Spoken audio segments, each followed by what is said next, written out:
थाना पहुंची युवती नेपाल की रहने वाली थी और अपने प्रेमी की खोज में काठमांडू से आई थी।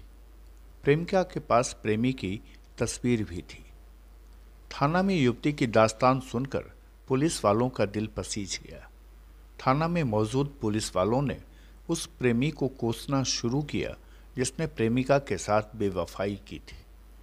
प्रेमिका तो भरोसा की थी और उसी भरोसे पर प्रेमिका ने अपना सर्वस्व प्रेमी को सौंप दिया था। प्रेमी के साथ वह नेपाल की राजधानी काठमांडू में रहना चाहती थी, जहां उसका एक परिवार होता।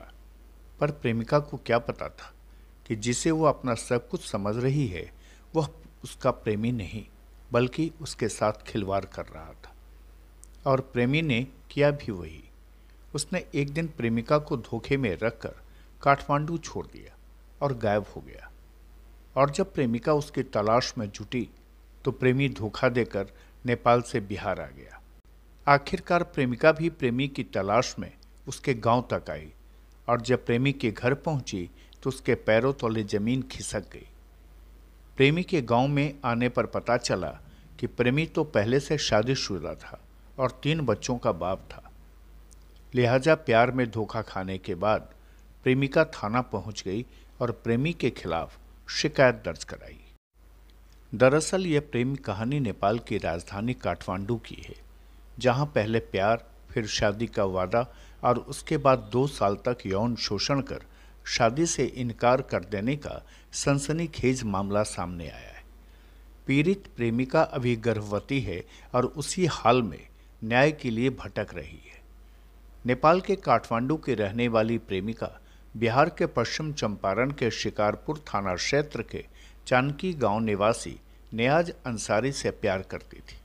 दोनों की मुलाकात काठमांडू में ही हुई थी। दोनों मिले और फिर दोनों का मिलना प्यार में बदल गया। 2 साल तक दोनों का प्यार परवान चढ़ता रहा और इसी दौरान नियाज ने युवती को शादी का झांसा देकर शारीरिक संबंध बना लिया। इस बीच युवती 3 बार गर्भवती भी हो गई तो नियाज ने शादी का वादा कर 3 बार युवती का गर्भपात करा दिया। और जब युवती ने शादी की बात कही तो नियाज टालता रहा। युवती द्वारा शादी के दबाव देने पर नियाज प्रेमिका को काठमांडू में ही छोड़कर फरार हो गया और अपने गांव शिकारपुर थाना क्षेत्र स्थित चनकी आ गया।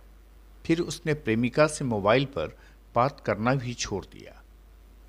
नियाज की बेवफाई से परेशान युवती अपने प्रेमी नियाज की तलाश में पूछताछ करते हुए गांव चनकी पहुंच गई, जहां प्रेमिका को पता चला कि नियाज तो पहले से ही शादीशुदा है। उसके 3 बच्चे भी हैं। नियाज के घर वालों ने प्रेमिका के साथ बदतमीजी करते हुए उसे भगा भी दिया, जिसके बाद प्रेमिका शिकारपुर थाने में शिकायत दर्ज कराकर इंसाफ की गुहार लगाई है। इधर प्रेमिका की शिकायत पर शिकारपुर थाना की पुलिस मामले की जांच में भी जुट गई है। मतलब 3 गो लेखा नुकसान करा दिलक। इंडिया के हम बानी नेपाल के और हमरा के शादी के झांसा दे के हम 3 गो लेखा नुकसान करा दिलक। अभी कहीं शादी करे के तो भाग के चल गेलक। ओकरा शिकारपुर थाना पर आयल बनी इंसाफ खातिर। पुलिस से इंसाफ चाहिए, ओकरा के खोज के लिए। क्या नाम था उसका? नियाज आलम। कहाँ करता? जानकी। बहरहाल नेपाल में अय्याशी के लिए प्रेमी बनकर एक युवती के जीवन से खिलवाड़ करने वाले धोखेबाज प्रेमी की हकीकत जानकर गांव और समाज के लोग भी हैरान हैं। खुलासा के लिए बेतिया से अजय शर्मा की ये खास रिपोर्ट।